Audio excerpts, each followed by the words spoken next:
Camera എവിടെയാ? നല്ല spot ആണ്ട് പോണേ. ഒരു ഇൻട്രോ വേണ്ടേ? ഇൻട്രോ ആണ്. ഇൻട്രോ ആയപ്പം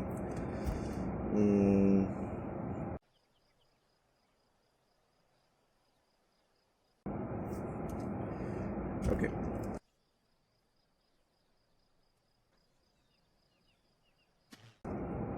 ഇൻട്രോ എന്തായാലും പറഞ്ഞു, അത് അതിന് പറഞ്ഞില്ല. 30 മിനിറ്റ് മിനിക്ക് എടുത്താൽ മതി ചോദ്യങ്ങളൊന്നുകൂടെ. ചോദ്യത്തിന് നിനക്ക് ഉത്തരം കിട്ടും. അമ്മൂമ്മയുടെ ചോദ്യം എന്റെ അമ്മൂമ്മയുടെ. ഞാൻ നിക്കാം ചോദിക്കാം എന്റെ അമ്മൂമ്മയുടെ ചോദ്യം. കള്ള നീ എന്തിനാണ് എന്നാലും അവളെ പോയി ചെയ്തത്? നാട്ടിൽ ചെയ്യാൻ അവിടെ പിന്നെ എനിക്കതായിരുന്നു എനിക്ക് ഇഷ്ടമുള്ളത് തോന്നിയിരുന്നു കഴിഞ്ഞിട്ട് എന്നെ നീ വെല്ലോട്ടിന്റെ കാലിലടെ കൊണ്ട് വെച്ചാ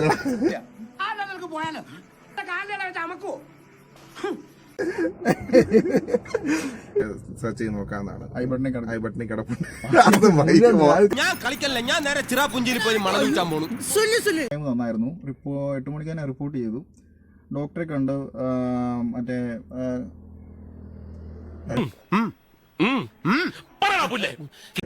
എന്നതാ ഡോക്ടറെ കണ്ടു.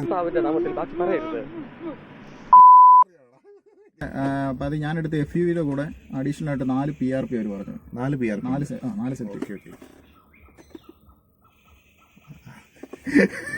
Short term memory loss. இவரால 15 நிமிஷத்துக்கு மேல எதையுமே ஞாபகம் வச்சுக்க முடியாது. അനാവശ്യമായിട്ടുള്ള ടെൻഷനും കാര്യമൊക്കെ അതിന്റെ ഒന്നും ആവശ്യമില്ല. വെറും ഒരു കോസ്മെറ്റിക് സർജറി ആയിട്ട് കണ്ടാൽ മതി. അങ്ങോട്ട് പോയി.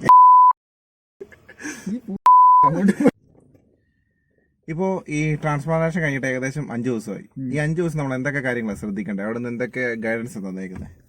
5 ദിവസം ശ്രദ്ധിക്കേണ്ട കാര്യങ്ങള് പോയി